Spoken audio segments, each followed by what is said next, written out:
podcast. So happy to see you once again. Today we're going to be talking about 7 lifestyle habits for better menstrual health. And I'd like to start with a personal story.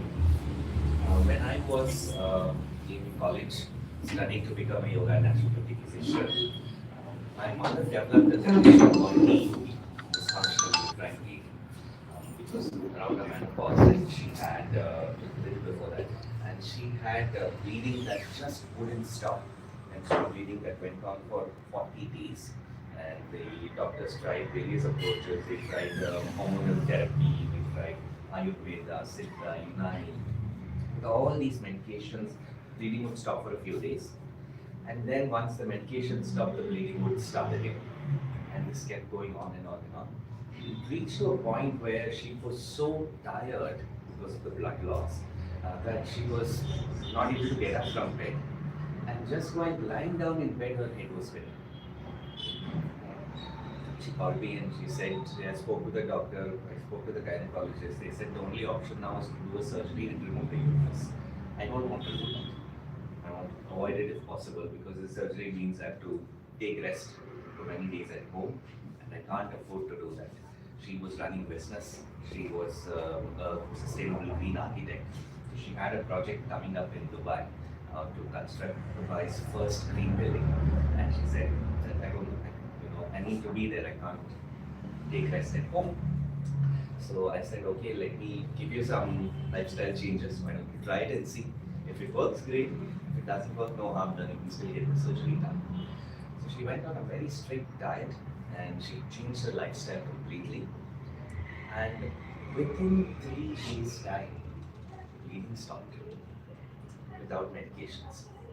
Within a week, she was feeling so much better, so much more energy, and so much more activity she was able to do. Within 10 days, she was on a flight in Dubai visiting the site, trekking across the desert and planning with the construction of its first green building. That is the power of the human body to heal itself. Okay. We have seen so many cases like this. We've had cases of infertility because of PCOS. PCOS is, I think, the leading cause for infertility, or at least among the top three today, which is a lifestyle disease caused because of the way we eat, the way we lead our lives, and stuff. And we had cases of PCOS where they've taken IUI,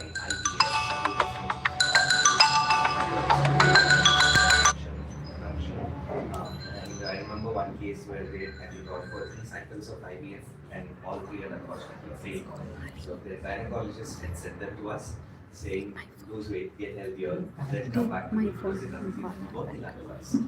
So started our lifestyle program and both the husband and wife, both of them changed their diet and lifestyle.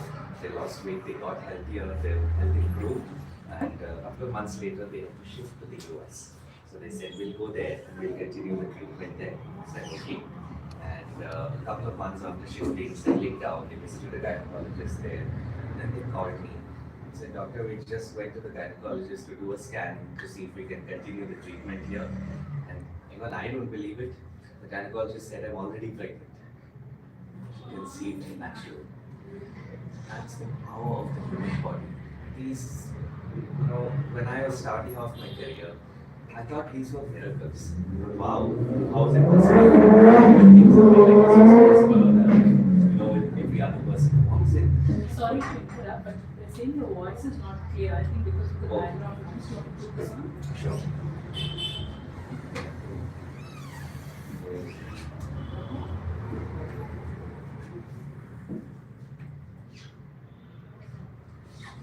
Hi. So such miracles happen every day, every week, every month at Sampurnahara and Nutrition Science because of the power of plant-based nutrition, because of the power of scientific lifestyle changes.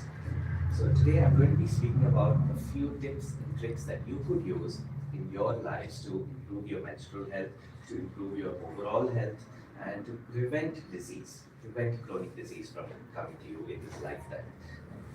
For yourself and for your families, friends, and well-wishers as well. So, first, I'd like to share a little about the research in this field. If you look at the studies published in the healthcare field over the last 5-10 years, find that majority of those studies consist of both men and women for general issues. Goes without saying. That consists about, I think, about 70% of studies, 60 to 70% are both. Now, out of the remaining 40%, if you analyze how many are men and how many are studied on women, what do you think would be the number?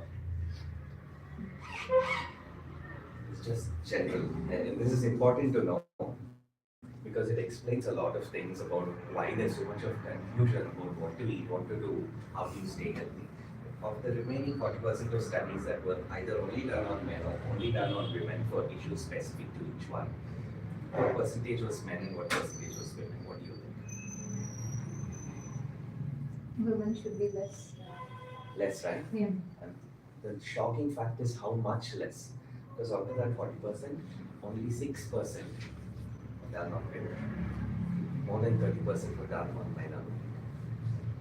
Which, if you look at the physiology of how women's health works and how men's health works, women's health tends to be a lot more complicated. There are a lot more hormonal changes, there are a lot more things going on a daily basis than men's health. But the science is so new because so few studies are conducted. That's one of the reasons why there's so much of confusion. We don't know. If you ask, why is this happening? Why is that happening? What's the solution for this? What exactly should I do? What should I eat? Most of the time, most healthcare practitioners will say, yeah, try this, try that, try that. We don't know exactly. Why don't you try this also? One of the reasons for this is we honestly don't know. There's not enough research conducted in the field as yet. There's very little done. And today I'm going to share with you what we do know. And that is actually quite a lot compared to what most of us are doing today. So let's get started with that. And let's hope that the next time we meet a year or two from now, the number would have improved a little from 6%. And I'll have even more things to share with you. Yeah. The biggest issue that we face today in terms of menstrual issues is PCOS, PCOD. That's by far the number one. And if you look at non-debilitating diseases, so just symptoms of menstruation, 90 to 100% of women face pain during your periods. And this is something that has been studied. Researchers wanted to find out if when we do a research study, almost every woman says she has pain during periods. But if you look at the visits to doctors, consultations, and the complaints given, women are not really complaining of pain during. They don't go to a doctor and say, I have pain, what do I do? And they want to find out why. What they found was they don't believe that there is a solution for it. They simply suffer through the pain. And what you do if the pain gets too much, you pop a pill, the pain reduces, and it does help. But why is the pain there in the first place? What causes it? What's the actual solution to preventing it from, coming again and again for the rest of your life? The answer to this is two things. Number one is the uterine cramps. Now, the reason for a period to get started in the first place is because the muscles of the uterus, they cramp so hard, they cut off blood supply to the inner portion of the organ, and the tissues, literally dies and gets out. It's pushed out of the body. And that contraction, that's one of the causes for pain. The other cause for pain, especially in other parts of the body, the back, abdomen, legs, that's because of inflammation. There's widespread inflammation all over the body. So if you're able to tackle these two things, reduce the cramps when they need to, reduce the inflammation, then most of the pain that you feel during periods, there's a chance of reducing it. And research has shown that when you take steps to reduce both of these, when you improve your diet and lifestyle, then 50% to 80% of women are able to reduce and get rid of the pain in most cases. Of course, it's not 100%, but then nothing is 100%. Even the pill that you pop, there's no 100% guarantee that the pain will go. Sometimes it goes, sometimes it doesn't. So, what do we do? How do we reduce both of these? Now, very, very importantly, critically, this inflammation, which is the cause for the pain during period, may also be one of the important changes that are happening in the body if you have PCOS. PCOS is a lifestyle disease. It's caused due to hormonal fluctuations. It's caused due to inflammation inside the body, around the ovaries, around the uterus. Now, one of the reasons for this inflammation, the main reason, in fact, is our diet. Which means if you have PCOS, if you're looking to reverse it, if you change the food on your plate for the 1 month before the next period, there is a huge opportunity for you to minimize the symptoms by that time. What increases inflammation? There are two types of food that increase inflammation, and this is important to understand. Number one is animal foods. Any foods that come from an animal source, it can be meat, could be fish, could be eggs, it could be dairy products like milk, cheese, yogurt, paneer, butter, buttermilk, ghee. All of these are animal foods. When you consume these foods, there are two things that happen. Number one, foods have what's called a high calorie and a low antioxidant concentration. Now, calories and antioxidants, have you heard of these two terms? And you all know what they mean. Calories give us energy, antioxidants give us health. Now, if you drink a glass of milk or say eat an egg or eat some chicken, you get a lot of energy from that. Your cells get a lot of glucose, fat, and that fuels your cells to work. Unfortunately, it doesn't have a lot of antioxidants, which means you get the energy, but you also tend to fall sick. And that's number one. Number two is when you cook animal foods in a high heat medium, it could be frying, roasting, it could be cooking something in ghee, right? High heat with fat and protein, which is what happens when you cook animal foods. That causes the formation of something called AGEs, or advanced glycation end products. These AGEs are literally the chemicals that accelerate aging, for example. Responsible for wrinkles in the skin, for slow deterioration of all the organs. And the ovaries have a receptor called the RAGE receptor, or receptor for AGEs, or AGE. They have a high concentration of this receptor, which means whenever you have AGEs circulating in the blood, the Audio is not not coming. little bit louder. Louder, okay, yes, I'll do that. Or is it inside so it's not No, catching? doesn't really make a difference. Okay, so these RAGE, right, the receptors for AGEs, are expressed a lot more in the ovaries as compared to any other organs in the body, which means when you have circulating AGEs, the ovaries tend to pick up a lot more of those AGEs than any other organs. So when you consume animal foods, especially if it's been roasted, fried, or grilled, or if you're using ghee or butter to fry something else, then those AGEs, when they enter into the body, immediately the ovaries pick them up, and there's a lot of inflammation that gets set in. And women with PCOS have been found to have almost double the AGE concentration in their blood compared to women without PCOS. So, how do you figure out whether AGEs are going in or not? There's actually a very simple test, and that's called browning. When you cook food, if it becomes brown, then that is the formation of AGEs. Those are the brown chemicals, right, that you can actually see. Like, for example, when you say you fry a pakoda, the pakoda is white or yellow to start with, and then it becomes brown, right? Develops an outer layer. That brown color is because of AGE formation. That's why it turns brown. So the more brown foods you consume, the higher your intake of AGEs are going to be. Okay? Now, when you compare animal foods versus plant foods, animal foods have a much higher AGE concentration than plant foods when you roast them. So, for example, grilled chicken or you fry something in ghee, that's going to have a much higher AGE concentration than say fried potato chips, okay, or a fried pakoda without animal foods in it. Okay. When you can compare boiled chicken, okay, or so you compare chicken that's been stir fried, which may not actually be browned or roasted too much. Compare it to potato chips. Still, the stir fried chicken has a lot more AGEs than potato chips, which means that when you avoid animal foods, regardless of how it's cooked, you're going to be able to avoid this AG consumption to a significant extent. That's going to reduce the inflammation around your ovaries. That's going to improve your health. That's number one. Number two, the high calorie, low antioxidant problem also you'll be able to avoid to a significant extent, which means that the health quotient that you get from your food is a lot higher.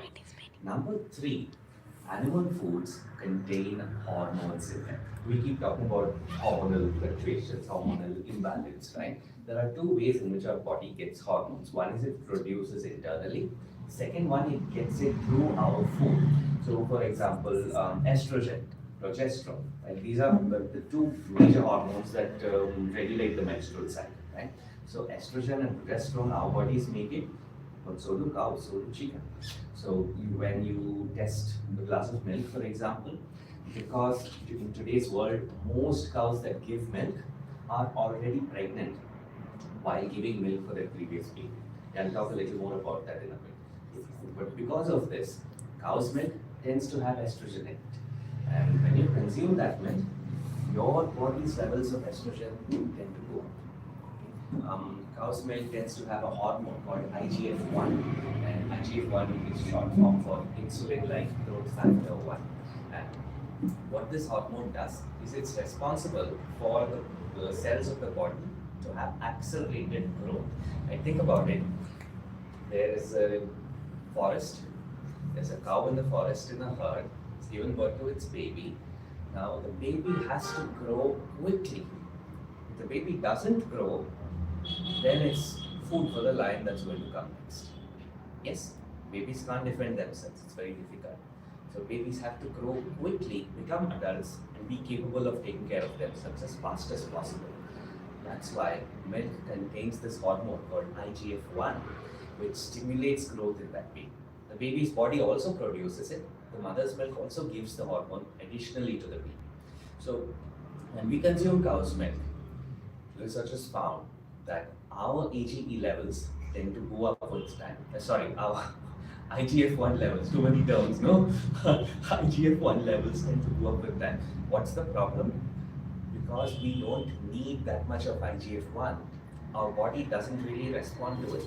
The only kind of cells that instantly respond to IGF-1, can anyone guess which cells in our body tend to grow rapidly out of control?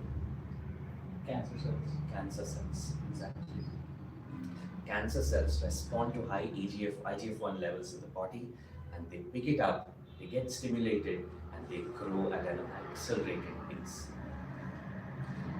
I shared the story of my mother and her experience with DUP. A few years later, in 2018, she was diagnosed with breast cancer. Breast cancer is a disease that takes about 10 years to grow before it's diagnosed for the first time. The doctors prescribed chemotherapy, radiation, and a surgery after 3 rounds of chemo. They gave her 3 rounds, and they did a scan to schedule the surgery. They looked at the scan and said, "Wow, your cancer has shrunk so much that we're cancelling the surgery. Let's not do it now, we'll do it later." She responded really well. Her breast cancer completely went into remission at that time. It was fully cleared. Unfortunately, 3 months back, she was diagnosed with metastatic breast cancer. The same cancer cells had spread to the liver. Most of her liver is now consumed by the cancer cells and spread to lymph nodes in the abdomen and the chest up to the neck. They tried multiple rounds of chemotherapy after that, but unfortunately it's too aggressive, it's spreading too fast. So today we have stopped the chemotherapy, and she's at palliative care, she's at my home. There is no solution for her at this point.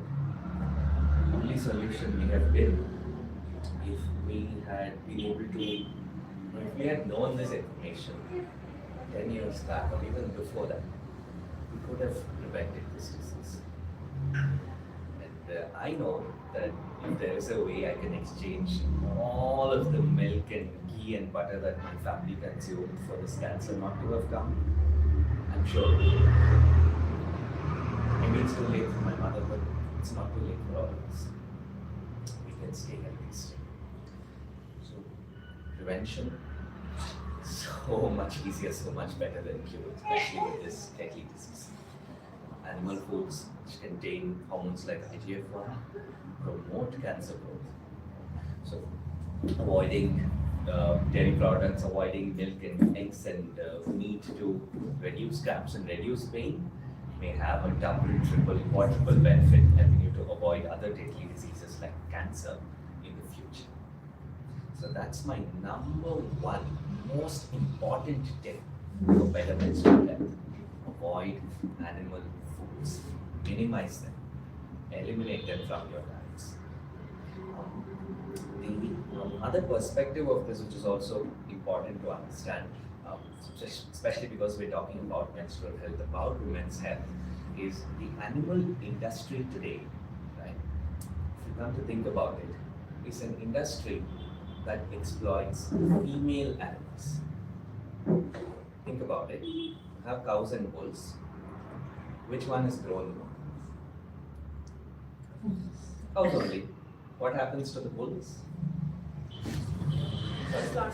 Slaughtered. Exactly.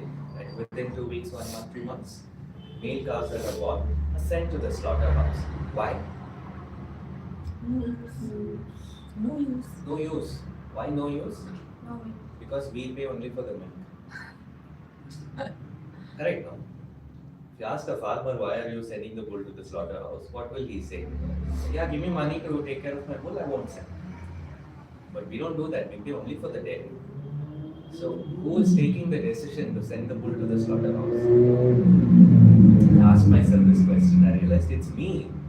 Every time I buy a packet of milk, or cheese, or butter, or curds, or paneer, or cream, I am telling the farmer, I'm only going to help you with your cow, I'm not going to help you for your bull. So the reason why more than 98%, I think 95-98% of the cattle in India are female is because I chose for the rest of them to be sent to the slaughterhouse. There are chicken and roosters. Which ones are grown? Chicken. Why? Eggs. Eggs. So what about the meat chickens? The broiler chickens? Are they male or female? They're all female, they're not male. Female chicks, so when chicks are born, they identify which is male and which is female. And the male chicks are slaughtered and killed off as babies because it's not really of much use. I'm sure, 100% sure, every one of you would have seen at some point in your life a man sitting with a cane basket full of differently colored chicks. Pink, yellow, blue, red, green. Yes? Do you know why? Those are all male chicks. They sold for people to play with them, for kids to play with for a few days. All they are sold to slaughter. They become toys.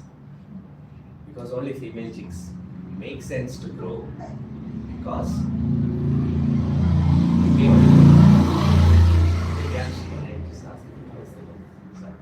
Thank you. So we pay only for that. We pay for eggs, we pay for meat, both of which preferentially comes from female chicks. And when you look at the lives of these animals, can you imagine? Do you know what is the natural lifespan of a cow? How long do cows live if they are allowed to live? 20. 20 years, that's 25 years they can live. What is the average lifespan of a milking cow in India? 8 to 10 years. 8 to 10 years. This is like saying menopause is a death sentence. Correct? Does anyone know why cows live only 10 years and not 20 years in India? Keep on wrapping. Sorry? Keep on they wrap. Yes. So cows are impregnated, they are artificially inseminated, they become pregnant, and then they give birth to a baby. then you start producing them. People say cows give milk. I don't really agree with that. Cows don't give milk. Mothers give milk. Right? Think about that for a second. Mothers give milk. Who do they give milk for? For their babies. Not for us. So I had someone, one of my talks when I said this, I had someone come up to me and said, in India we consider cow as our mothers. I said, call your mother. She a cow? What are you saying? You know? Yes, cows are considered sacred, animals are considered sacred, nature is considered sacred. That's all well and good. But how do you consider sacred something and then go and exploit the same thing and abuse the same thing? That's not okay. So, mothers give milk. Cow gives birth. She gives milk for her baby. She's inseminated again and again and again. 3-4 times like this, a cow can give birth.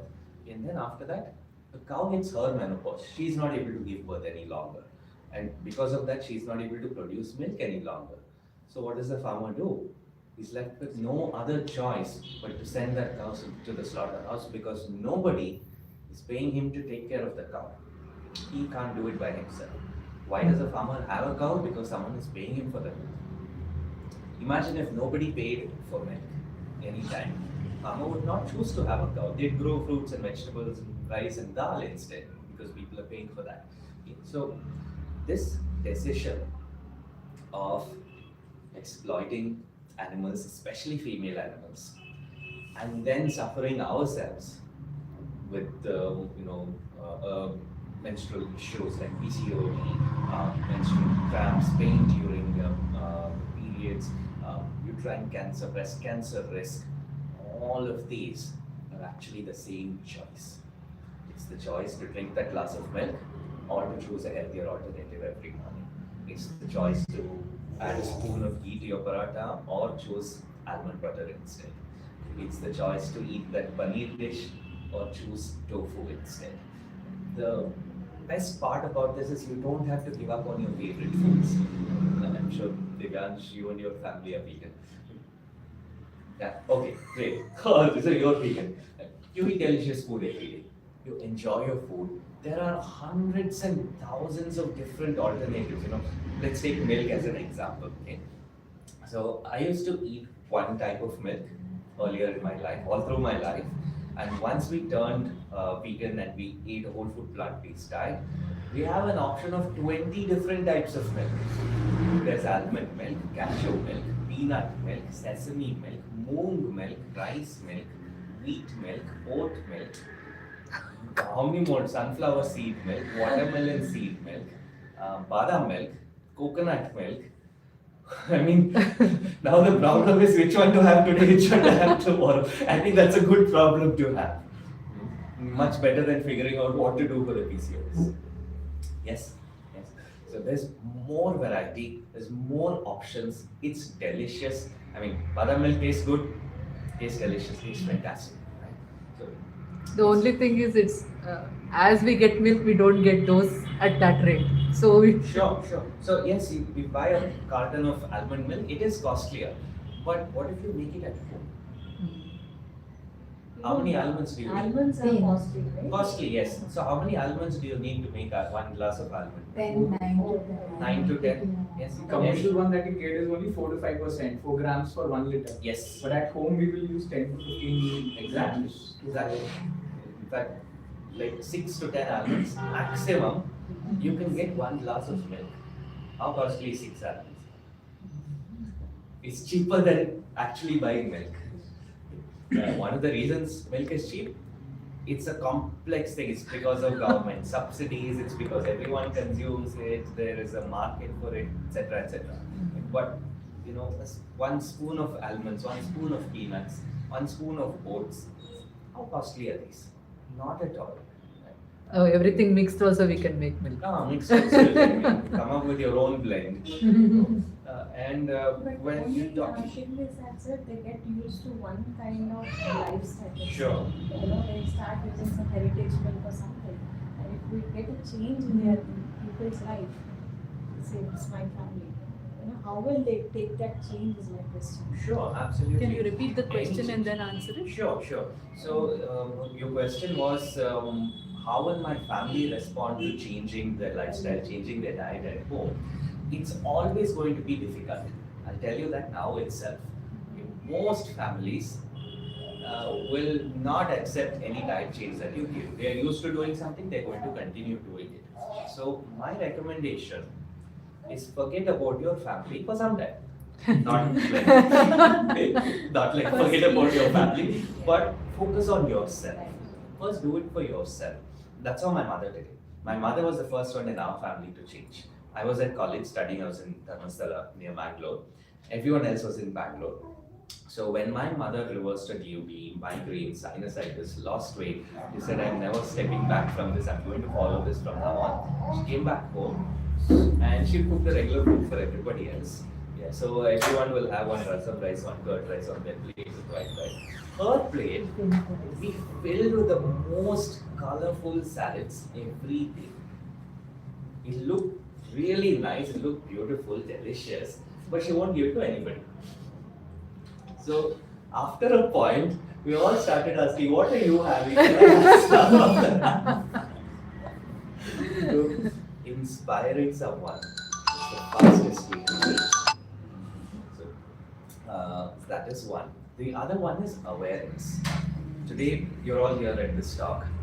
You're listening to what I'm saying. You're thinking about it. You take back some of these thoughts with you back home, and you'll start thinking for yourself. The next time you see a glass of milk, you're going to be wondering, should I really drink this or not? At the bare minimum, whether you do it or not, forget. But at least you think, right? Now, that awareness, once it comes to your family members, they'll find it a lot easier to make the change. Before you came to this talk, if somebody told you stop drinking milk, your response also may have been the same. I'm sure my response would have been the same. In my childhood, if someone said curds is unhealthy for you, I would have laughed at them, come back and eaten my curd rice at home. that was my mindset growing up. We never knew that curds was unhealthy. We thought curd rice was the healthiest food on the planet. Eat it when you're sick, eat it when you're old, eat it when you're young. So, awareness. That's second one. Third one is make the food delicious. Because nobody drinks milk because it comes from cows. They just do it because they like it and they are used to it. So you make ice cream at home, make paneer butter masala, make gulab jamun, make a payasam, make delicious food every day using healthy ingredients. Nobody will say no. They'll all enjoy it, they'll all eat it. Yes? Making is the problem. Making is the problem. That will give you subjects today. We'll help you out with that. Okay. So those are the three things. I hope I answered your question. Yes, sir. Wonderful. Great. So coming back to the 7 habits. The first habit is move away from animal foods towards plant-based foods. Right? Habit number 2, and this will help you with the first one, is to find healthier alternatives for those animal foods. Right? Because giving up milk is much more difficult than drinking almond milk every day. If I gave you a glass of badam milk every day, drinking it is easy. Yes? If I said don't drink milk ever again, that's a tough one. Yes. Yes? So find healthier alternatives. For instead of milk, try almond milk. Make it at home. It's so simple, super easy. Just take almonds and water, put in the mixie, switch it on. That's all. Want to Soaking make is not. nothing, not required. Take cashews, not required. If you want to soak it. It's easier that way.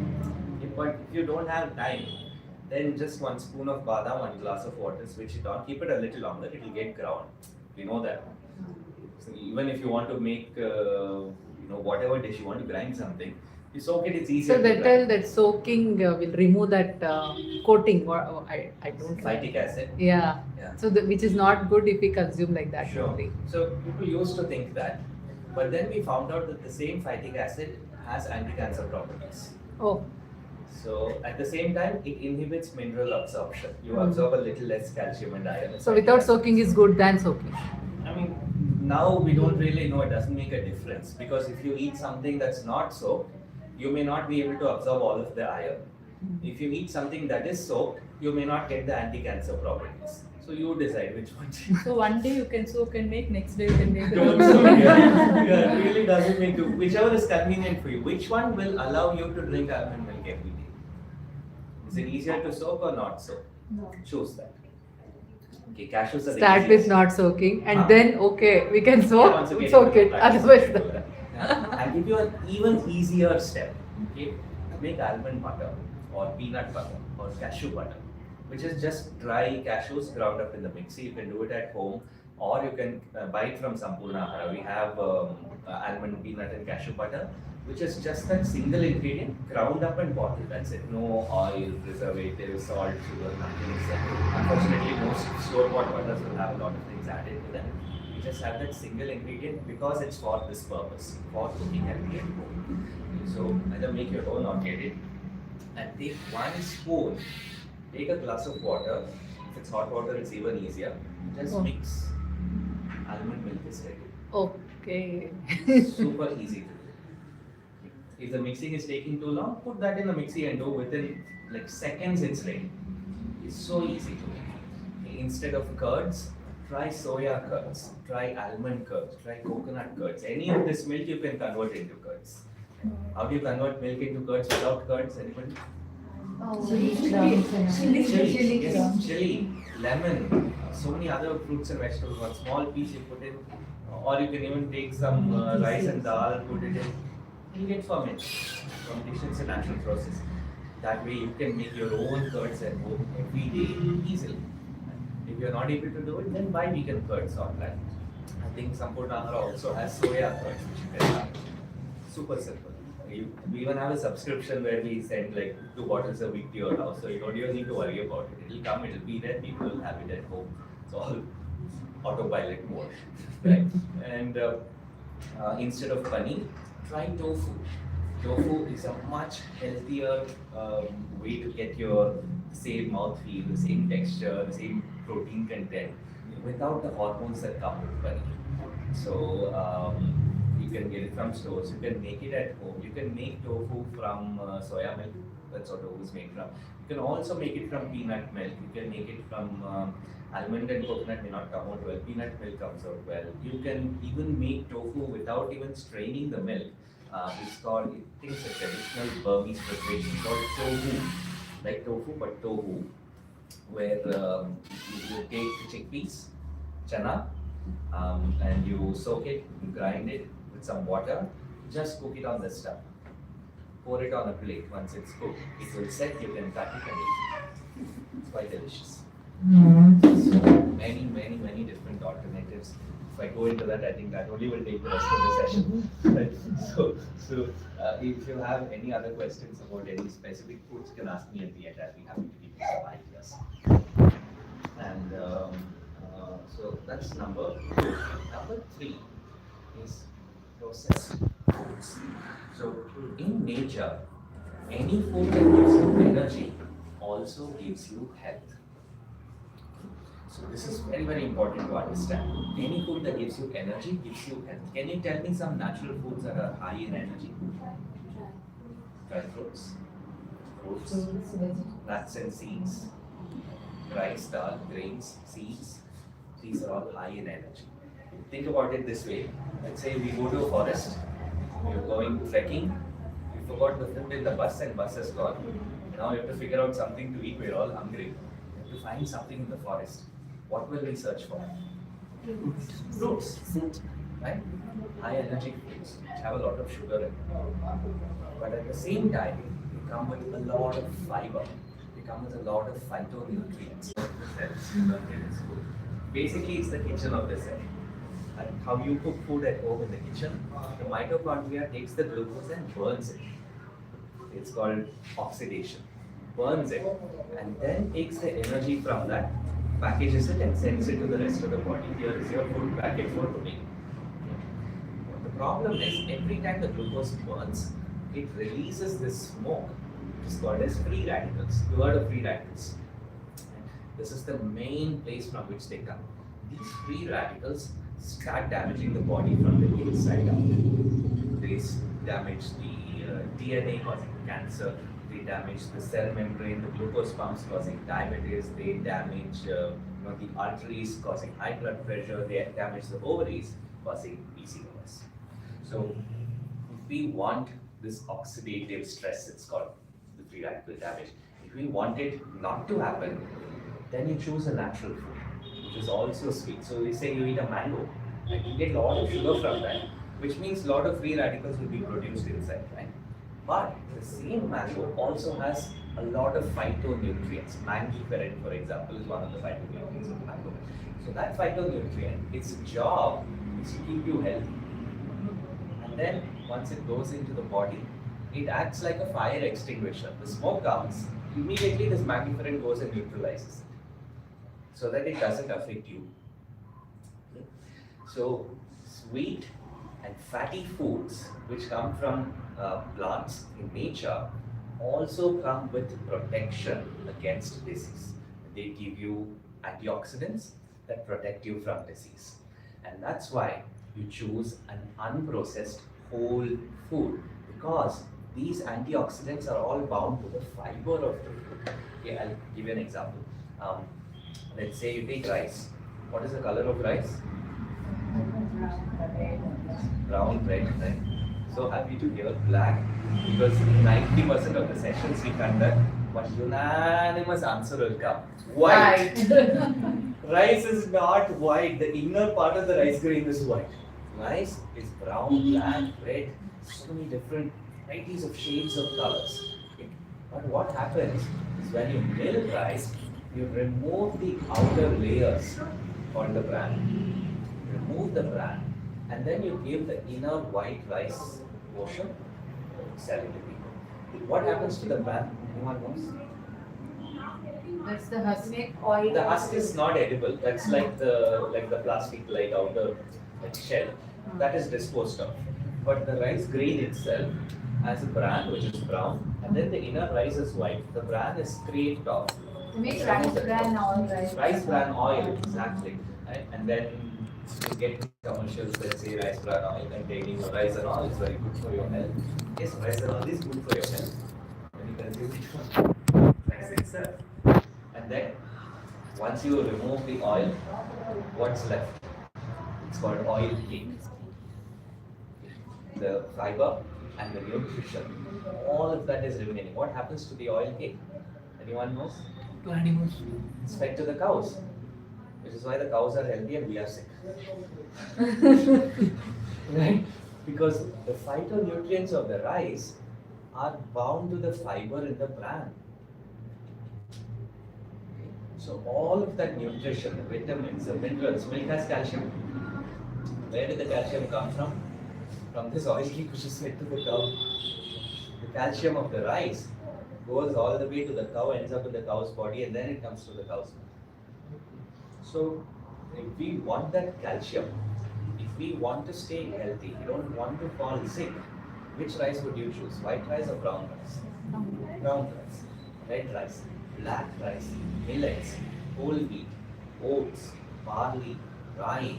There are 20, 30, 40 different varieties of grains that you can eat. Why eat only one?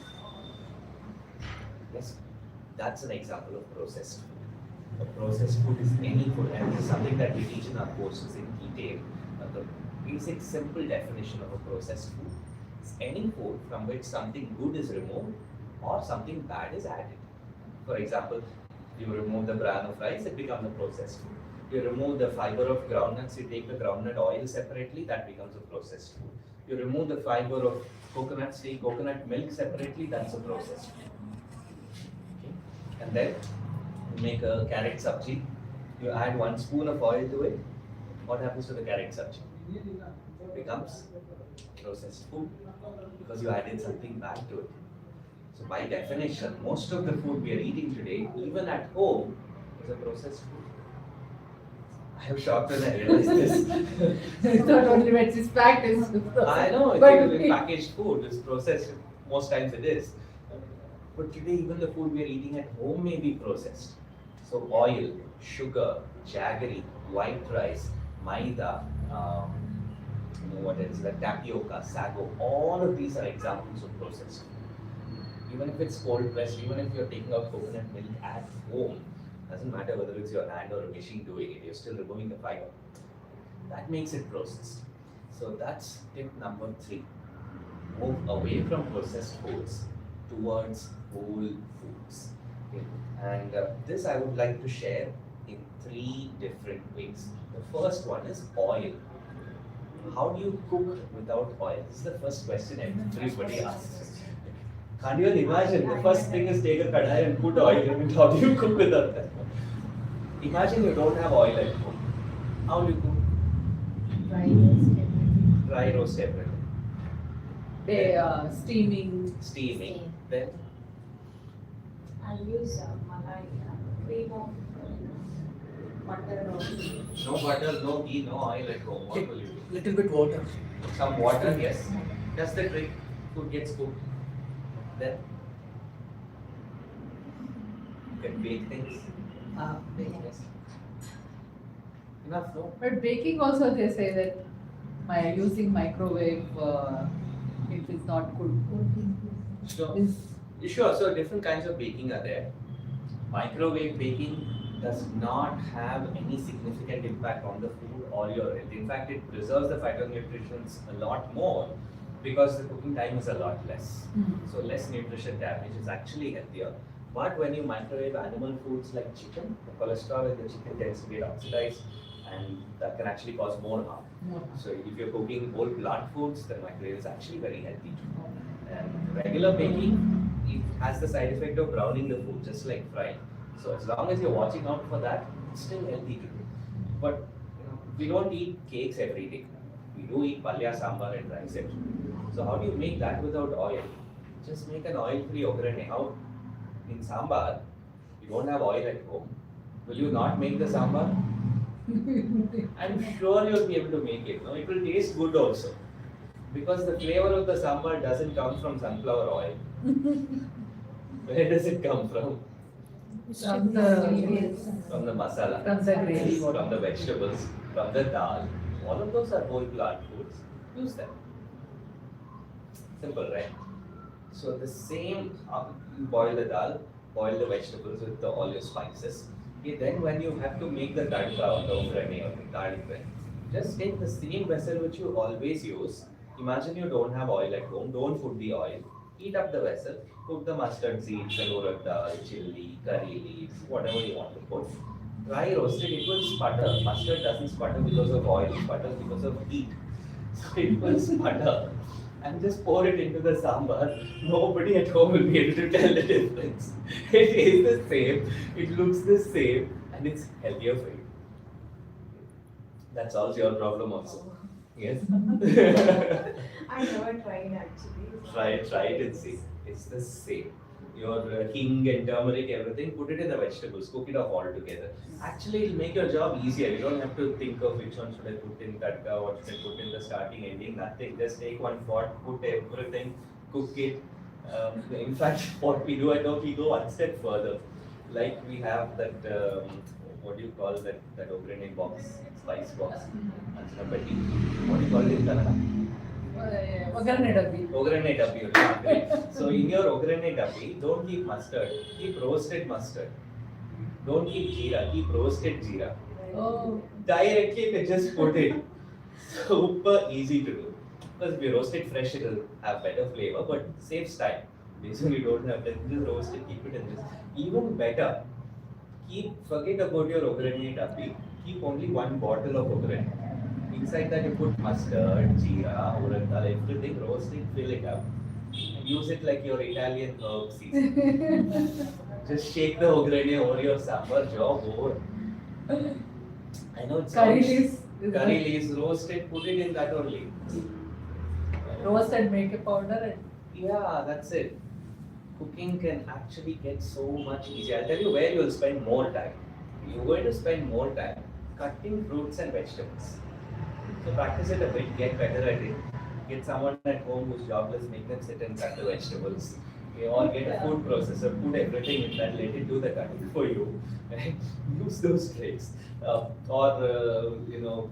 Start cutting a little bit early. Wash your grains the previous day and keep it on the table. These things will help you to save time. Everything else is easy. We can't cook curries without oil. Why not? See, Give me an whatever example, is I'll right. give you a recipe. If I have to cook rich curry, but how do you? Same thing. Do exactly what recipe do you normally? How do you cook fish?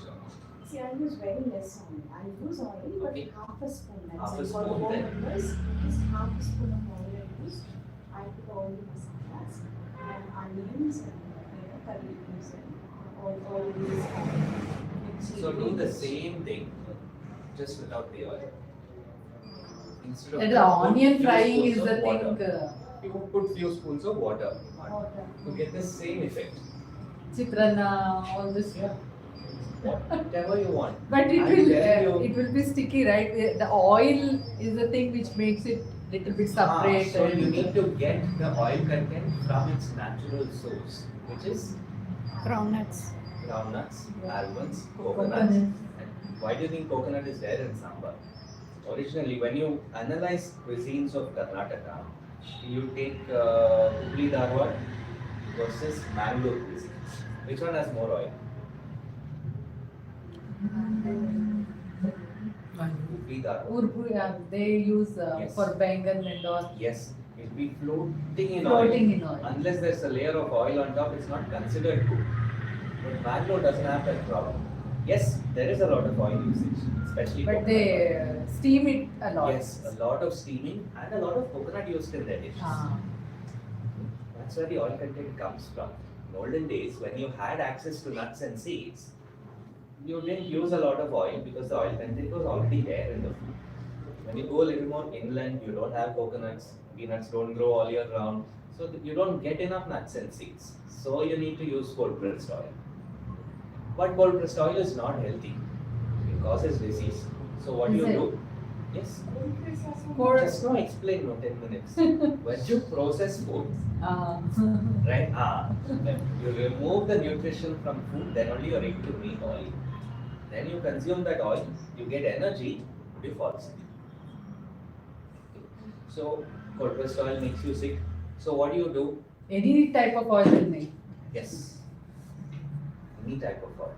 So what do you do? And What's they the tell solution? it's okay to use ghee, butter, right?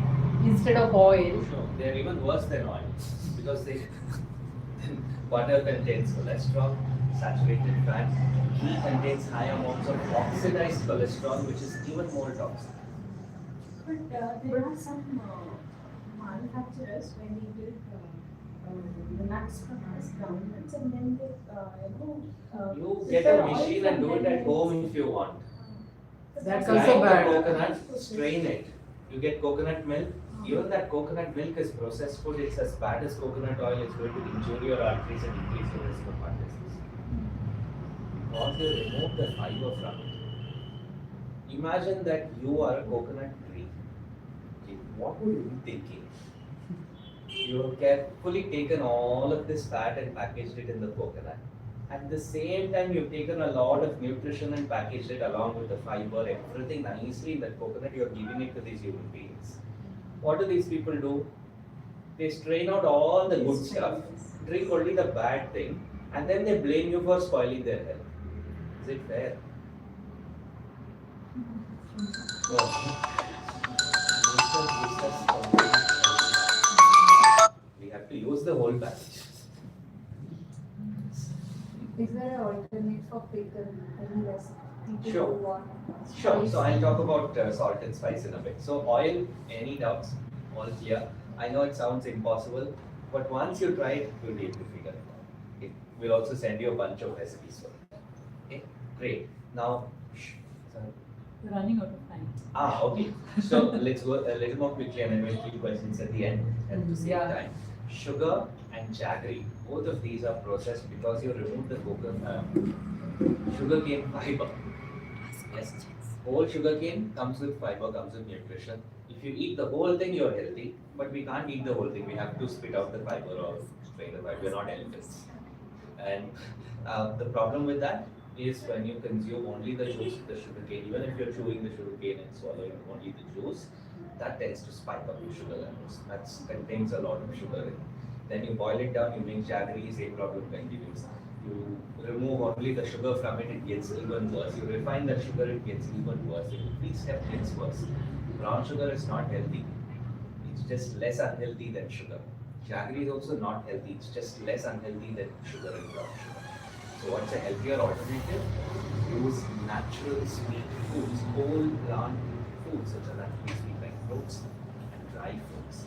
Outside after this talk, you will find like 10 different options of sweets, desserts, cookies, brownies, laddus, burfis made without sugar, jaggery or artificial sweetness. They're all sweetened using dates and dry fruits.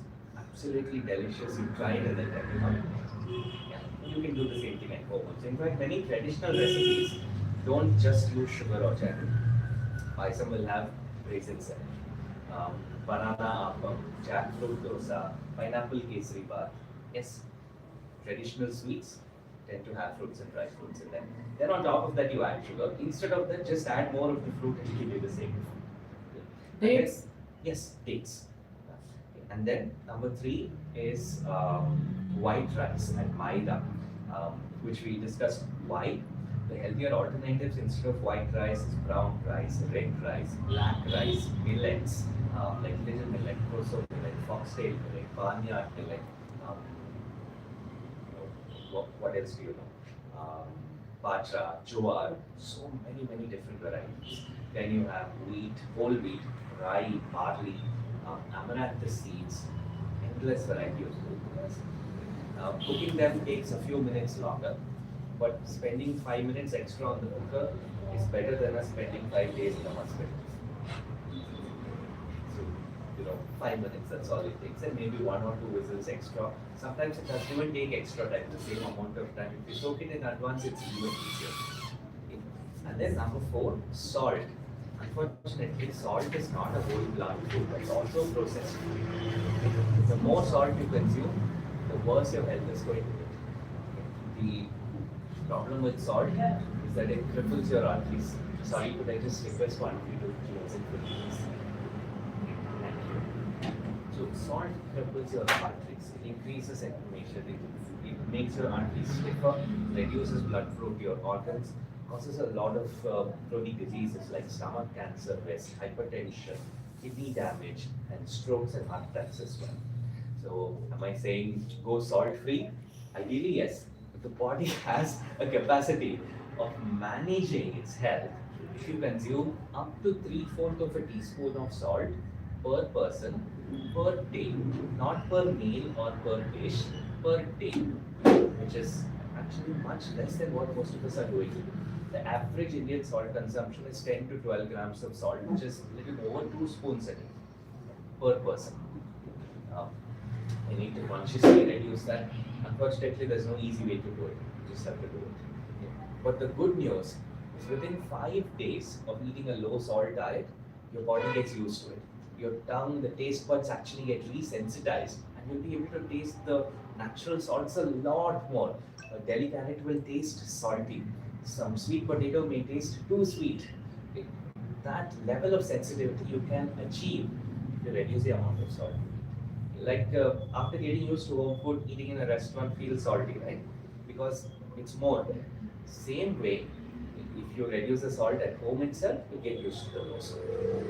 If only some people at home are willing to do it, others are not willing to do it, cook the same dish, take out for yourself separately, and then put salt for everybody else.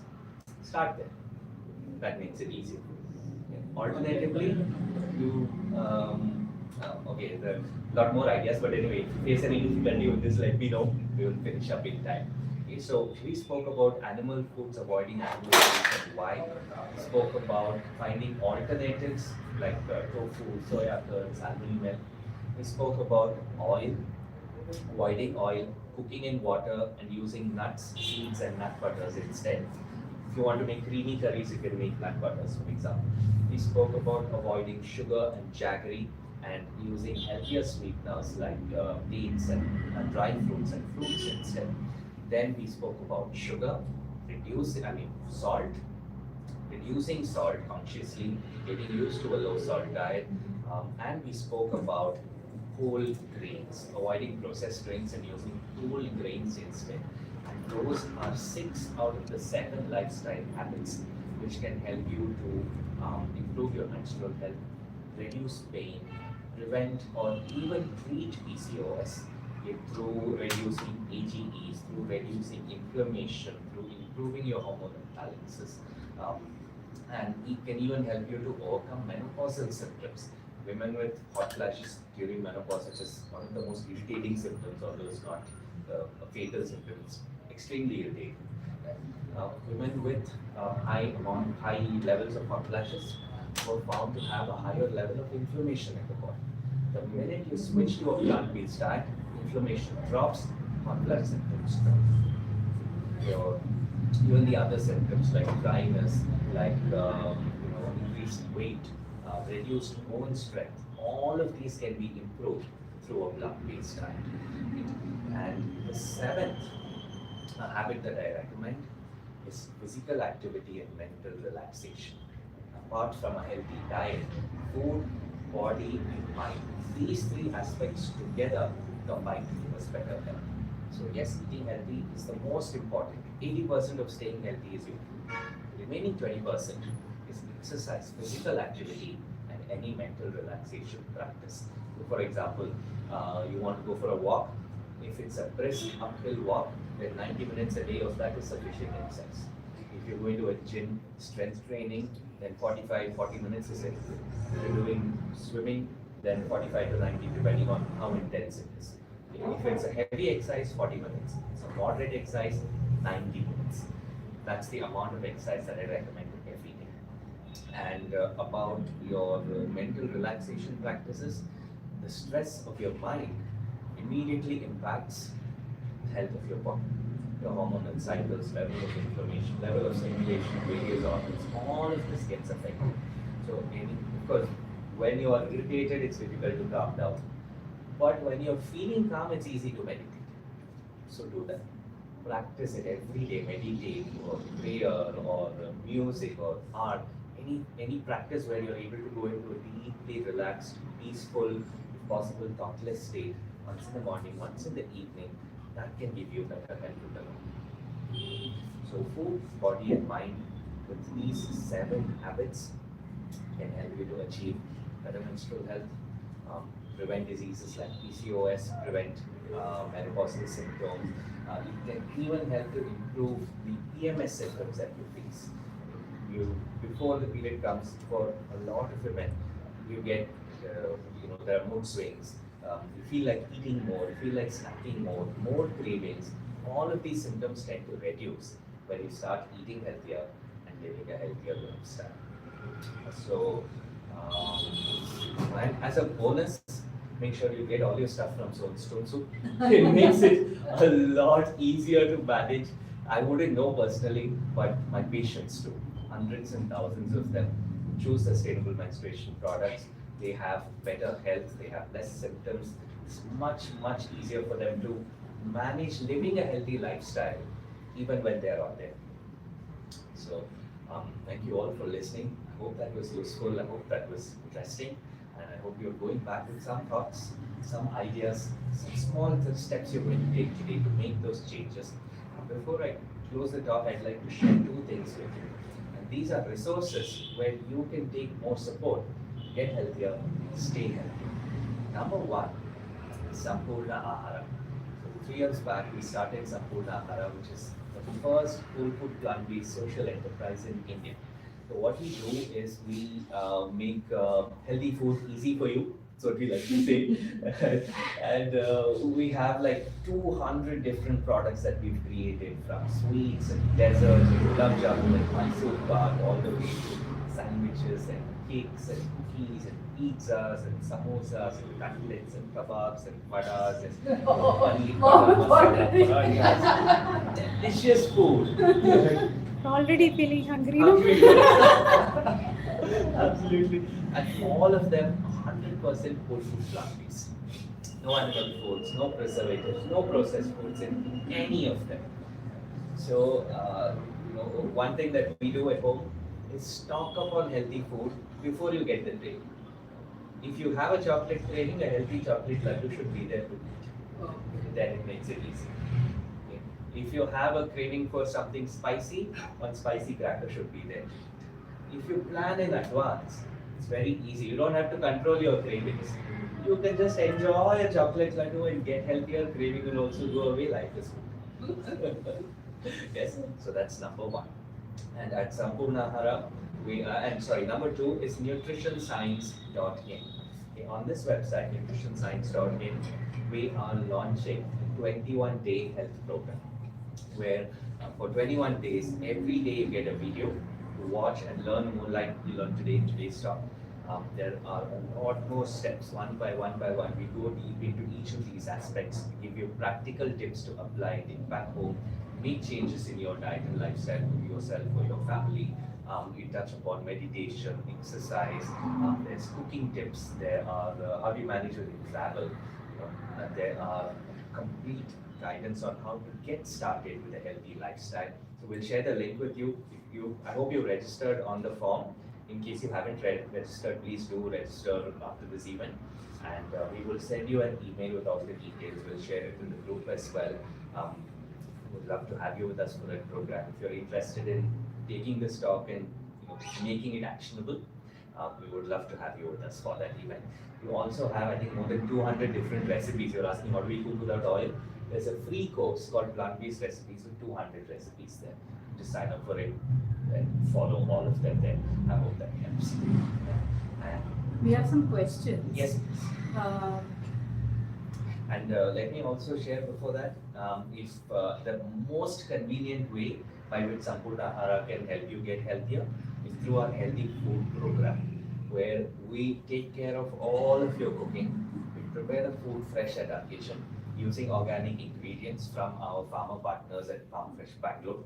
And we home deliver meals to you 2 times a day, which makes it super convenient, super easy without lifting your finger. You can get healthy through food, not through medicines. So if that's useful for any of you, especially in disease reversal, we'd love to have you on board. So the first question is, can you talk about the efficacy of drugs like metformin for PCOS? Sure. So metformin is an anti-diabetic medication which is used for PCOS because it improves insulin resistance. So insulin resistance is when you eaten food, the food has gone to the blood, but your cells are not able to take the food from the blood. There's a block there, the door is closed. So the cause for this insulin resistance it's a long medical term, it's called intramyocellular lipid accumulation, because we doctors never like anything to be the term simple. But it means fat. Fat which is stuck inside the muscles and the liver. So once you start eating healthy, the body is able to start clearing out this fat and getting your cell doors to open again, so they are naturally able to absorb food from the blood. So that can help you to lower your sugar levels and get it back to normal. So metformin helps you to do the same thing. It like literally opens up the doors and improves insulin sensitivity.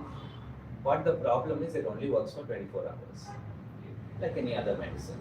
So tomorrow you'll need to take the same thing again and again and again and again. Doesn't solve the problem. The fat that's stuck inside will always be stuck inside until you change your diet and lifestyle. So metformin is great to prevent complications. A healthy lifestyle works much better to solve the problem. I hope that answered this.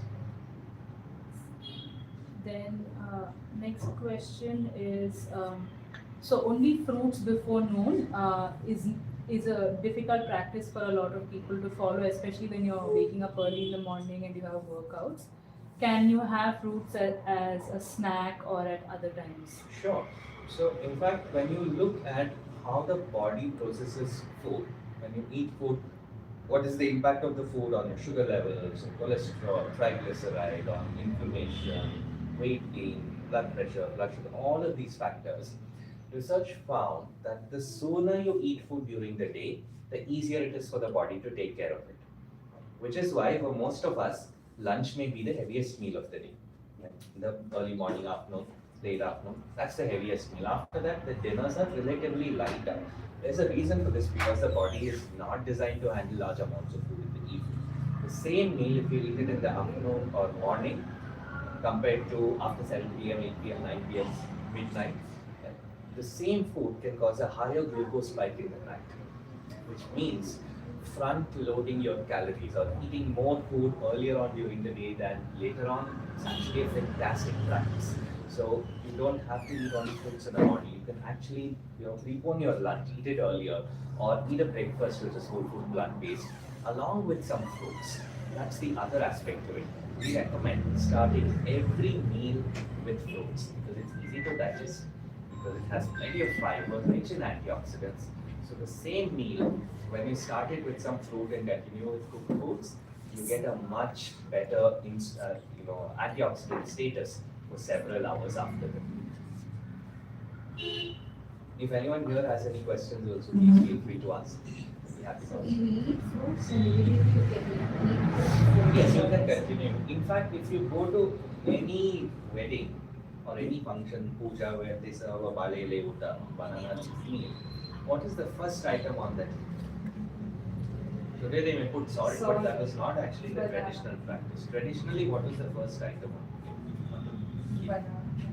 Yes, one banana. Will the banana be with the peel or without the peel? The first one. Traditionally, it is a peeled banana that's kept on your leaf. And then, after the banana, kosamri, salads. After that, yes, one palya, one goju, one palya, three palya, two goju, all various vegetable dishes. One root vegetable, one leaf vegetable, one different vegetable dishes. Finally, they keep the rice. What do? We wait until they serve everything, then we'll start with the puliyogre. Like that. Why do they serve it in that order? Because you're supposed to eat it in that order. Fruits first, salads next, and then everything else. That gives you better. So there are a few questions about seed cycling and exercise during menstruation. Sure. Do you just want to briefly Sure, answer it? sure. We can go into detail. Sure. So as far as I am aware, seed cycling does not have scientific evidence behind it. The research has shown that there's not much research done in the first place. Whatever has been done has shown that it's not really something that is very effective. So that's not something that I recommend. If someone has seen any resources where it shows it's useful, please feel free to share it with me. I'd love to read more about it. About exercise, there's also some little bit of research that's, I think there are some 3 good studies that have been done so far. But they all have conflicting results. For some people, it's better during some phases. For some people, it's just the same. So I would say that if you are trying to plan your exercise around your cycle, do it based on how you feel. Because the amount of exercise that you're able to do is vastly different between 2 women. Some people may be able to go outright and run a marathon with their period.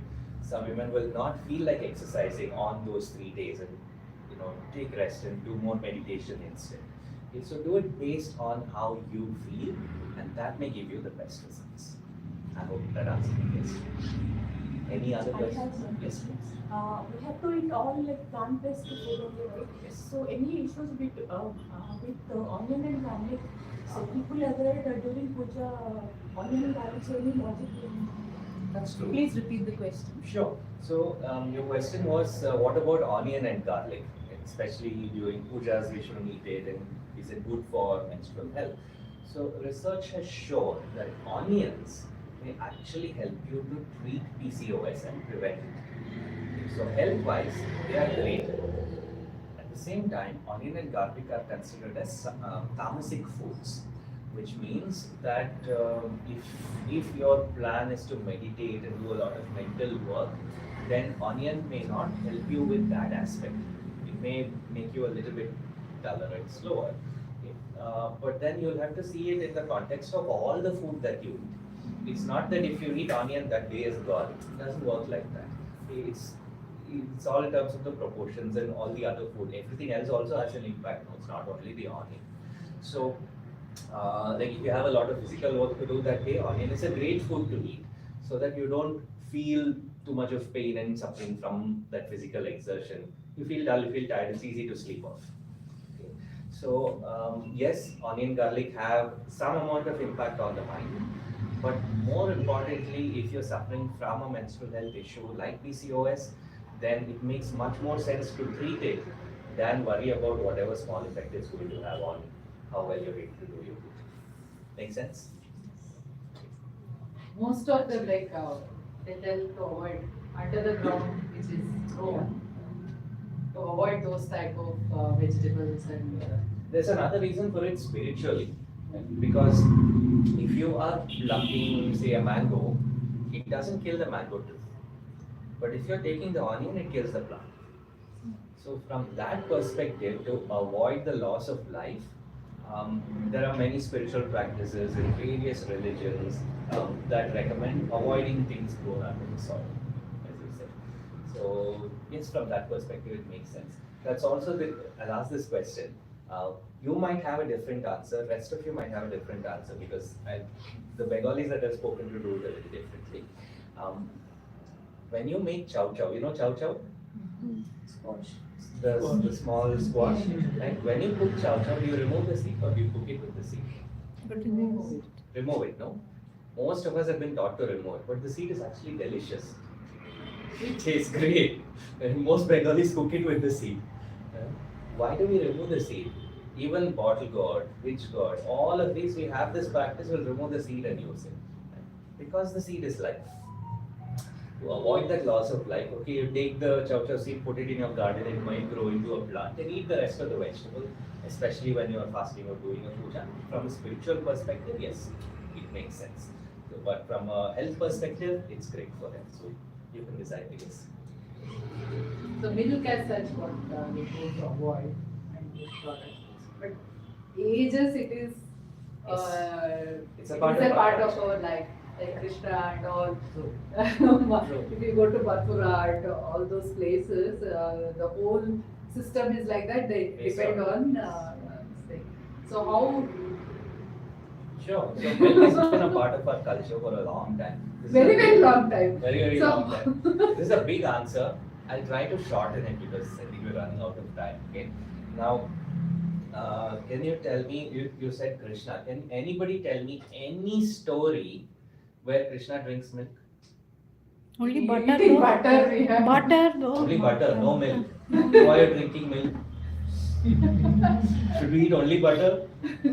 I'll ask another question. Tell me any story where Krishna eats butter. Not story, it's all about music, dance, they depict that way. I mean, with Ah. Yashoda, Yeah, stealing the I butter. actually had people arguing with us, saying I have a painting at home in that Krishna's eating Yeah. butter. Ah. Yo, Nyaya, I know somebody painted Krishna's eating butter. What's the story? What was written long back, right, in the Bhagavad Gita or in any other text? Tell me one story where Krishna eats butter. In Bhagavatam, it doesn't mention anything about Not him there at all. stealing butter or anything. Right. Not mentioned in Not Bhagavatam. mentioned at all. And you mentioned stealing butter. Ah. The stealing butter story is there, Ah. right? Ah. Stealing butter, but eating butter is not there. What does that mean? Should we all start stealing butter from now? He Tell liked the butter story. so much that he used to get it from the neighbor. Not because he liked butter. There's another reason for it. I'll tell the story and then you tell me. Tell me what you feel, right? The story goes like this. Krishna and his friends were out one day playing. He noticed some of his friends were very hungry. They had not had enough food to eat. So they were very dull, tired. He asked them what happened. He said, no, there's no food at home. Our parents didn't have food for us today. We didn't eat. So they go to one of the nearby houses to ask for some food. Nobody is at home. They searched, they couldn't find any food. They saw one pot hanging from the ceiling, butter was there. Yeah. So they formed a human pyramid, broke the pot, took the butter, and he gave it to his hungry friends. He did. He didn't eat. Then some more butter was there, he took that also. And they went on their way to the forest. They saw a group of monkeys, which were also hungry because there was not enough fruit on the trees. So remaining butter they gave to the monkeys, so that they don't go hungry. At this time, all the gopis are coming back from the forest. So what does Krishna's friends do? They all panic, saying, "Yo, we broke that pot, we stole the butter, we are not here." They all ran away. And Krishna smeared the butter on his face to make it appear like he ate it. He gets caught. Then the gopis drag him to his mother Yashoda and they complain, saying, "Yashoda, look at your son Krishna. Every day we tied up the cows so that we can take the cow's milk, make butter and sell it in the city. This fellow comes and frees the cows, they finish off all the milk, what will we do? Remaining somehow some little butter we take, we tie it up so that these other boys don't eat it. And that butter also he comes and gives it off to them. You please talk to your son. Then Yashoda asked Krishna, did you eat the butter? He said, no, I didn't. Which is true. Yeah. Tell me, what is the moral of this story? Is the model we should all consume butter and ghee and milk and paneer and cream and cheese? No. The model is if you have some food and somebody else doesn't have food, give it to them. Share it. Social equality, equity. The moral is if you have already had food to eat, then don't take the milk of a cow which is meant for its stuff. The moral is if you want to earn for yourself money and resources, don't exploit an animal. These are three morals which I got from that story. What do you think? Make sense? So, the story of Krishna was created, I believe, to protect the cow, not to abuse it. And in the Vedas, the oldest Veda, Rig Veda, doesn't mention the cow as a holy animal, you might know. Right? The second Veda onwards, suddenly the cow becomes holy. Why? Why would you make anything holy? One important reason, to protect it. Yes. You want to take care of a stone, put some kumkumam on it, keep it under a tree. 3 generations later also, there's a good chance it might be there. Makes sense. If something is divine, you look up to it, you protect it, you take care of it, you learn something from it, you improve your life. So you protect the cow. Why do you protect the cow? Maybe because it became important for some reason. Why did it become important? Because that was the time when morals and values were becoming an important part of our culture. And the first moral, the first value, I studied yoga in college for 5 years. And the first lesson we learned, and you look at any text, Patanjali's Yoga Sutras, 8 steps of yoga, it starts with yama, niyama, asana, and so on. Yama is the first step. The first yama is ahimsa. So before we go into any twisted positions of yoga, asanas, the first step that Patanjali recommends is non-violence. Stop harming other people, stop harming yourself. First, basic, and then we'll talk. Okay? So ahimsa was becoming an important part of our culture. At the same time, people didn't have enough food to eat. So what would you do if a farmer comes and asks, see, I know you're telling ahimsa and all, but my family is hungry, we don't have food, one chicken is there, one cow is there at home. What should I do? Should I kill the chicken or should we starve? What would you say? There's no real easy answer, no, to that. You don't know what to do. So I believe that we brought in a compromise. Take the cow into every house, eat the cow grass, take the milk and spare the life of the cow. Even today, the amount, although majority of Indians are non-vegetarians, the amount of meat that we eat is much less compared to the West. Much less. We have our traditional foods may have a piece of meat, but in the West, it will have a plate of meat. The There's a whole difference. 3 times also they will be having meat. Yeah. We Frequency, here in quantity, India it's everything at is what time? Yes. And so we want to avoid harming animals as a part of ahimsa, as part of our culture. But at the same time, we didn't want to die from not eating enough food. So you have the cow at home, you take milk, you make ghee, you make butter. Ghee will sit on the shelf for 10 years, no problem, it doesn't get spoiled. Ghee and honey, these were the 2 shelf stable foods.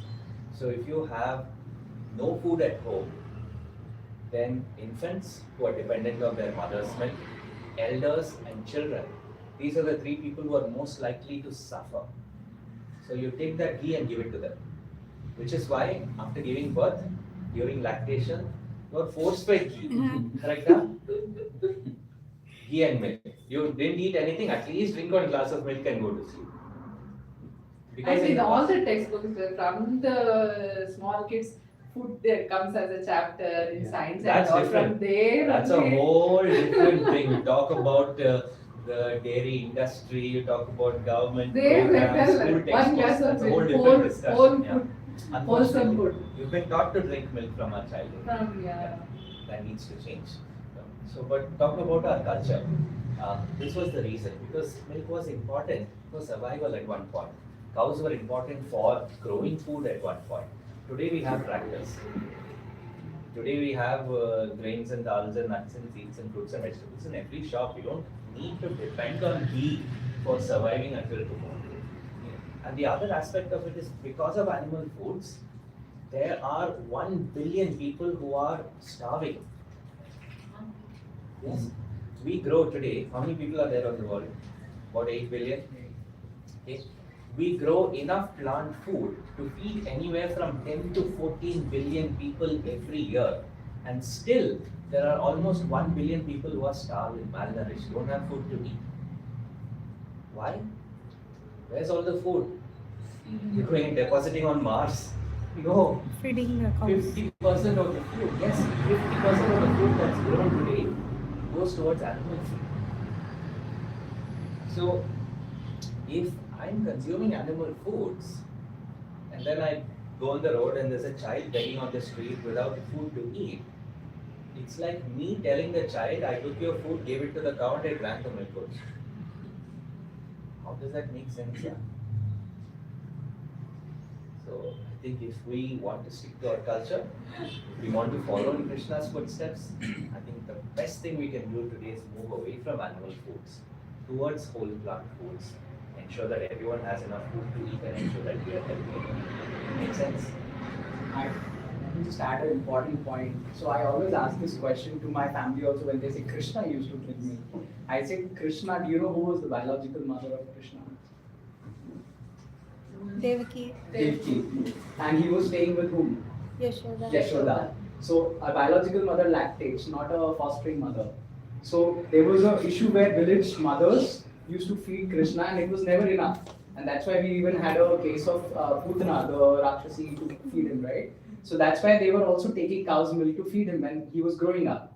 So there was a reason for that. If you can debate about whether this scripture is true or not, but the fact is his biological mother was in jail. So he was being fed from whichever mother he could be fed. So we cannot compare apple to apple that because Krishna drank milk, let's all feed our kids milk. It's somebody else's mother's milk. So. Lovely. Thank you for sharing. So your name? Divyansh. Great. All right, so let's wrap up for today. We'll be available for a little more time if you have any other questions, and we will be getting in touch. Yesterday, the group, there were so many questions. Yes, I hope most of them are answered today. Answered. Yeah, in case any of them are not answered, Are you- please feel free to post it in the group where we'll be happy to share. If any of you are watching on Instagram, you are not a part of the WhatsApp group, please feel free to send us a message. We'll be happy to get you added there. And I look forward to staying in touch with every one of you. Look forward to hearing how your health improves with a healthier lifestyle. And the last thing I'd like to share is it's not easy to change habits that have accumulated over a lifetime. It is difficult, but it doesn't need to be lonely path. There are so many people here in this room. Let's all do it together. So many people watching online. Let's all do it together. And I have one request to every one of you before we leave from this room. It is that whatever you've learned today, whether it's about food, exercise, meditation, or the sustainable menstruation products you see here, whatever you've learned today, please take the knowledge back with you and share it with your friends and family. Don't keep it a secret, because these are secrets that should not be secret. Everyone should know about them and then make the choice of what they'd like to do. Yeah. So that's our humble request to all of you. I hope you found the session useful. Thank you so much for coming and spending time on a Saturday. I hope that it was as beneficial or better than whatever other plans you could have done. and I look forward to hearing from you. We have a bunch of products here that Shanta would be sharing with you, and a lot of things you can check out here. There are a bunch of Sampurna Pahara products outside. You can try them out, you can taste them, and you can buy anything from here or there as well. Please feel free if you have any other questions. Shyamla and I will be here to help you all. Thank you again for coming. Thank you, doctor. It was such a wonderful session. And thank you, participants. It was like Eye-opener. eye-opener, and hope we implement little by little to make changes in ourselves and in our family. So as you know that good food is very important, good environment is also very important, right? So when we prepare food, again waste is generated. Our thing, stonesoup.in, is born to solve those issues of waste management. So how we can reduce waste at first place and how we can manage that waste. So we have, as you all know, according to government rules, we have to segregate waste, wet waste, dry waste, and reject waste. Okay, what you will do with wet waste will be the next question. Than sending it to the municipality, we can manage it at home because it is 60% of our waste, right? 60% of the waste can be converted into compost using our chutki. This is a very simple method. It is a bucket with hole, okay? And this is the compost maker brick. Here we can use this. What we have to do is we have to soak this and it will become powder, and that powder we will use it for layering our wet waste. So after the bucket is full, keep the bucket for more than 3 weeks. After 3 weeks, it will be black gold. You can use it for your plants, for your terrace garden. If you don't have any plants, then you can go to your nearby park. BBMP parks are everywhere. Feed to that trees, plants. Like that, you can manage your 60% of your waste. Dry waste can be easily reduced. Your plastic, whatever the packages comes, that's the dry waste, which goes as if it is segregated and given to the municipality, they will recycle it. Okay. Why we have to segregate means if both the things are clubbed, wet waste and dry waste, nothing we can use it as a resource. It's a resource, right? If wet is a resource and we can make it compost, and dry waste can be recycled. So we can reduce that also coming into the house. 30 to 35% of our waste is dry waste, and that we can reduce by carrying our own bags. Most of us follow this. Keep some bags in your scooter, in your car, so that wherever you go, you have a handbag, and keep some in your own bag. Wherever you go, it should be handy, right? Otherwise, again, one polythene cover will come into the house. Like that, we have tambulam bags and carry bags. And reject waste, all of you who are menstruating might be using disposable pads. Disposable pads has lots of chemicals in that, and that will have issues like PCOD. Whatever the menstrual problems we have, one or the other is connected to the pads what we are using, because it is bleached, it has adhesive, like that only it will not stick to the panties, right? So that all these chemicals are getting infused, means the body, our vagina is absorbing all these chemicals. So we are having so many menstrual hygiene problems. Menstrual problems are due to usage of pads. So how we can alternative is go for this menstrual cup. I am using this medical grade silicone. This is made up of medical grade silicone, and I am using for past 7 years, and it is a wonderful product. This is, you have to insert into your vagina. It goes inside the body. It will collect all the period blood, and you have to remove it time on time, empty the content, and again wash it and reuse it. This cup is you can reuse for 8 to 10 years. See the amount of trash which goes out of your house, it's reduced, and it is good for your health. And the waste pickers, it's such a menace we are creating for the waste pickers. They have to segregate it by their hands and send it to the incinerator. It's such a inhuman thing, right? And so many just flush it down in their toilets and commodes, and a clog is created. Again, a human has to go and clear the clogs. So all these are problems related to our pads. And in a day in Bangalore, we are generating more than 90 tons of sanitary waste, which is a huge thing for our BBMP to handle. Okay, how we can reduce? Go for cloth pads. If your younger girls are there, they can go for cloth pads. Age-old tradition was using cloth pads itself. When this pads, disposable pads came into market, they captured it telling that cloth is not good.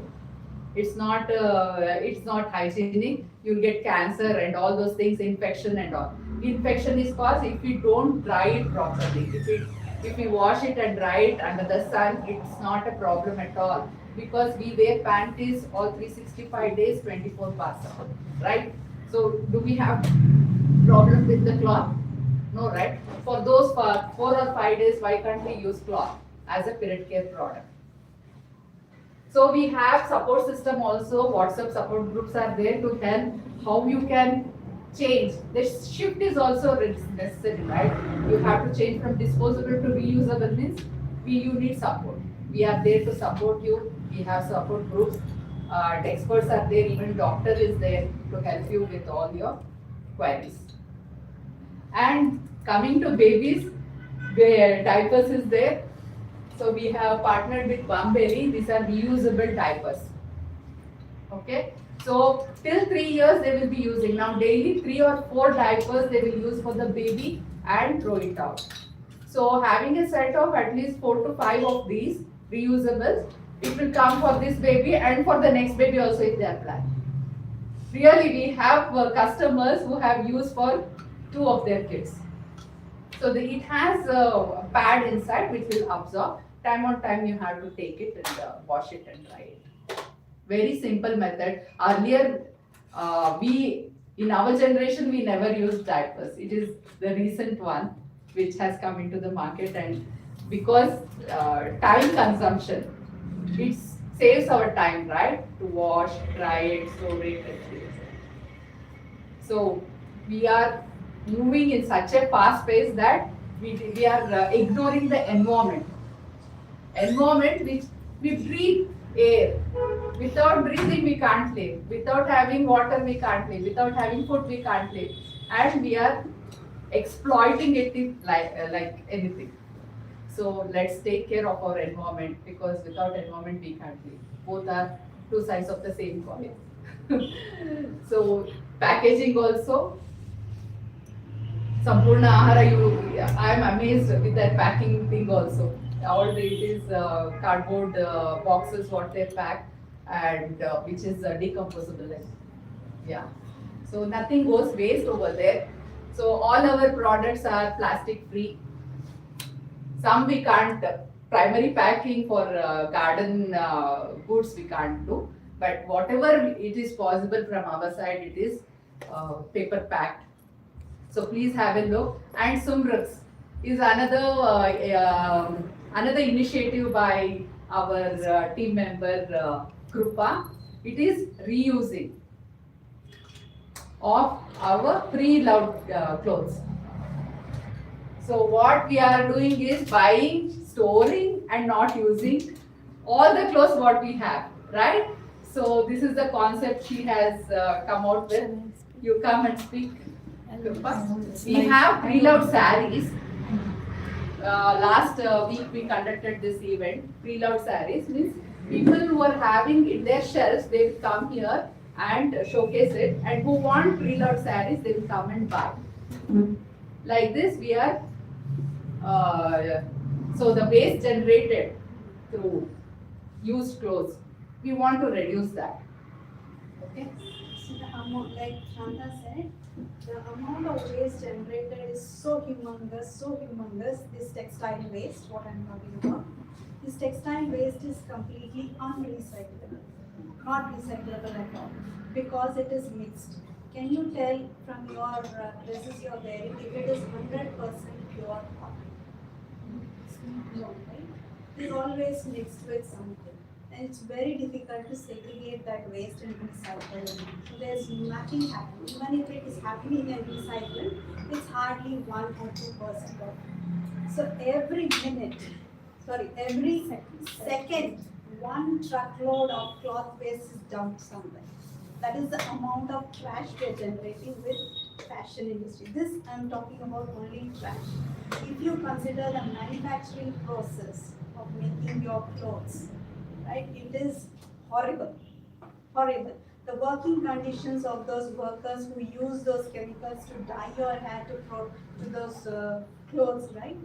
Before that, the cloth has to be processed. There's so much of chemicals that goes into it. In China, there is a saying, you know the fashion, the trend that is going on, or the denim trend that is going on by finding out the color of the river that is flowing. That is the amount of waste that is generated. If the color is blue, this year's trend is blue. If it is purple, this year's trend is purple. That is the thing. And you all wear cotton, right? And you know Tirupur is famous for cotton textiles. So 50-kilometer radius around Tirupur, nothing grows. That is the amount of toxins that is released with these processing plants that process cotton, pure cotton, the hosiery material, right? That is the amount. So that is the pollution and thing that the fashion industry is causing. But you don't have to, stop your trend of going fashionable and all that like I am today. I'm normally not like this. I'm very soberly dressed. I dressed on purpose in this. I didn't pick for myself. One of my friends picked it for me. It's her saree, not mine.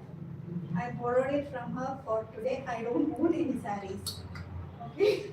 None of my sarees are cotton. I have only 5 silk sarees that were given to me as gifts during wedding. That's all I own. And I don't have any cotton. So I keep borrowing from friends and people home for any of these events and such things. That is one of the things you can do. Whatever sarees you're not using or dresses you're not using, get it out so somebody can borrow it, right? And they'll give it back to you. Washed and cleaned or dry clean or whatever it may be. They'll give it back to you, keep it, you use it again, and you maybe pass it on to another person that way. The cycle continues. That way now you have helped yourself bring in some money, they'll pay you rent. For taking the saree, you can charge that. So you're going to earn money, plus you're going eco-friendly. That is the idea. So in Samrats, what you can do is you can sell your pre-loved stuff, you can donate it, you can lend it, borrow it, whatever you want to do, or you can exchange it for something. Let's say this is an orange saree, I've got board of orange now, I want green. So you give your green saree, orange one, take the green one. That way. You can exchange for whatever you want. Or you don't want saree, you want some books out of it, you give the saree, take some books. It's your choice. So that's the idea we are trying to promote, to make people more aware that they have to start using pre-loved. And using pre-loved is not bad. It's good. It's actually very good, if you ask me. Because you are doing favor for yourself by saving cash. You are doing a humongous favor for the environment by saving it. From all the pollution, from all the trash. I don't know what you call it. Words with safety. Yeah, 2 birds with one stone. So that's it. That's why we're telling please start reusing as much as possible. It doesn't matter, not just clothes, books, toys, kitchen stuff, anything that you're not using. Actually, many researchers have shown that 60% of the stuff you own at home, right, you will never use it in your lifetime. It is just there, lying there, you never use it. So it's time you bring that all out. If we need one more truck, it will come out. So every time you move, you realize how much you have stocked up, right? So stop stocking that stuff. You can start circulating and reusing like this. So we are building a community which is online on the website www.samrits.com. Join in, sign up, it's free. To join, there's no charge. There's only charge when you buy or sell. If you are making money, we'll make some money from it. If you are donating, we don't charge anything, we don't make any money. So your choice. I think it's fair. So we are building a community. We need more people to start doing this. So automatically, anytime, anything you need, you find it there. That's the intent. Thank you so much. And we'll be bringing the sarees out. If you have time, please just give us 10 minutes. We'll set it up and then you can come back in. Thank you. Thank you so much for listening. Thank you so much, Shanta and Sonsu team.